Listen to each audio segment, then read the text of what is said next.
তো এই পর্বের শুরুতে আমরা দেখতে পাই শিওন এখানে অপরিচিত নাম্বার থেকে মেসেজ পাওয়ার পর সেটা দেখতে গিয়েও দেখে না। শিওন তখন সকালের ঘটনা যেখানে সুজান তাকে ড্রাইভার পরিচয় দেয় সেটা, আর সুজাওয়ের একটা কথা যেখানে বলেছিল সে একজন সেলিব্রিটির সাথে সম্পর্ক রাখা এতটাও সহজ নয়, কারণ অনেক কিছুই মানিয়ে নিতে হয়। এই দুইটা জিনিস মনে করে শিওন আর মেসেজ দেখে না। এদিকে সুজান যোগাসন করছিল, তখন সুজানের মা কল করে আর তাকে জিজ্ঞেস করে আবার কোন ছেলের সাথে এক বাসায় থাকছো। সুজান বলে আরে চিন্তা করো না, ওটা শিওন ছিল। তার মা এই কথা শুনে একটু রিল্যাক্স ফিল করে, তবে পাশেই সুজানের বাবা ছিল দেখে একটু কাহিনী করে বলে সে শিওনই হোক না কেন, এভাবে থাকা কি ঠিক হচ্ছে? আমাকে একবার জানাবে না? আর আমাকে বলো এখন তোমাদের সম্পর্কটা কেমন চলছে। সুজান বলে এত চিন্তার কিছু নেই, আমরা এখন সাধারণ রুমমেট, দুজন দুই বেডরুমে থাকছি। সুজানের মা এই কথা শুনে একটু আশাহত হয় আর বলে আচ্ছা আমার কথাই বাদ দিলাম, তোমার বাবার কথা ভেবেছো? সুজান এবার সিরিয়াস হয়ে জিজ্ঞেস করে বাবা জানতে পেরেছে? তখন তার মা বলে আমি জানলে বাবা জানবে না।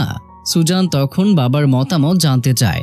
তার মা তো এখানে এক লাইন বাড়িয়ে বলে বাবা খুব রেগে গেছে, এখন তোমাদের দুজনের উচিত সামনাসামনি এসে বিষয়টা ব্যাখ্যা করা। সুজান একটু ঘাবড়ে গিয়ে বলে আমাদের দুজনকে একসাথে আসতে হবে? তার মা বলে হ্যাঁ, দুজনই এখনই চলে আসো এখানে, তোমার বাবা না হলে খুবই রেগে যাবে। কিন্তু তার বাবা তো ফোনে কথা বলার জন্য অপেক্ষা করছিল, তার মা তো তাকে সুযোগই দিচ্ছে না। রাগ করার তো স্বাভাবিক, কিন্তু সেটা ফোন না দেওয়ার কারণে। সুজান এবার অভিনয় করে আর কাশতে শুরু করে দেয়, আর তার মাকে বলে আমার ঠান্ডা লেগেছে, আমি খুবই অসুস্থ, আসতে পারবো না। তার মা এখানে ধরে ফেলে যে তার মেয়ে অভিনয় করছে। তখন সে বলে ধুর, ঠিকমতো অভিনয় করতেও পারো না, এসব বাদ দাও, তাড়াতাড়ি চলে আসো। আর এদিকে দেখা যায় তার বাবা এবার সত্যিই রাগ করে উঠে চলেই যায়। তখন তার মা জোরে জোরে সুজানকে বলে দুজন এসে তাড়াতাড়ি সব ক্লিয়ার করে যাও, তোমার বাবা কিন্তু আসলে অনেক রেগে আছে। ফোন রাখার পর সুজান ভাবতে থাকে শিওন আমার সাথে আমার বাড়িতে যাবে, উফ কি যে আনন্দ লাগছে, আমাদের সম্পর্ক আরো পাকাপাকি হবে। কিন্তু তখনই ডেভিল আত্মা বেরিয়ে আসে আর বলে কেন যাবে তোমার সাথে? সুজান বলে আমি তার সাথে তার বাড়ি গিয়েছি, তাই এখন সেও যাবে। কিন্তু ডেভিল আত্মা বলে তোমাকে অনেক বলে তারপর রাজি করাতে হয়েছিল, তাহলে সে কেন এখন রাজি হবে? এটা নিয়ে সে তখন ভাবতে শুরু করে দেয়। আর তখনই সুইং আসে। সুইং এসে জিজ্ঞেস করে ভাইয়া কোথায়, এখনো আসেনি? সুজান বলে না, এখনো আসেনি, সেই সকালে গেছে।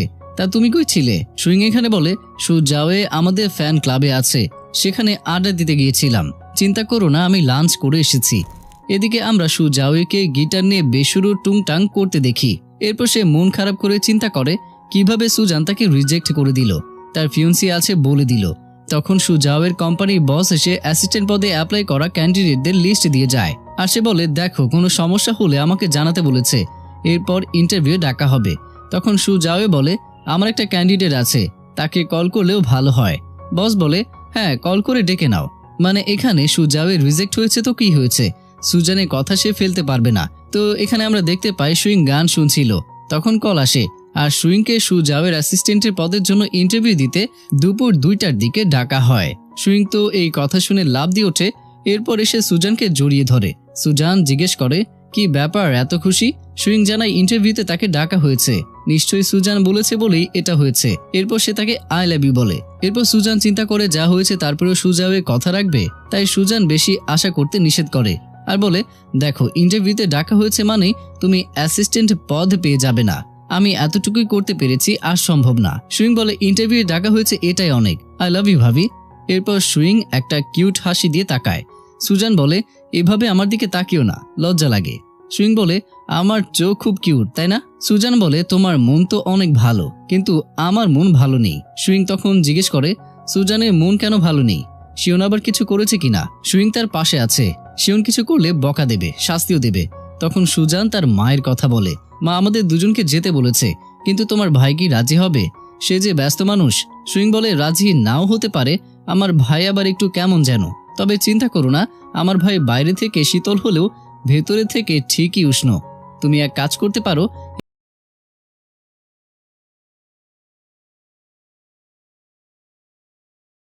ট্যালেন্ট দেখানোর।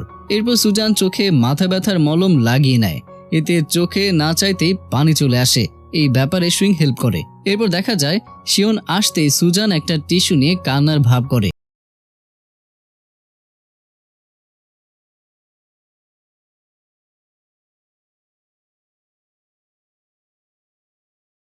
কিসের সমস্যা? কিছুই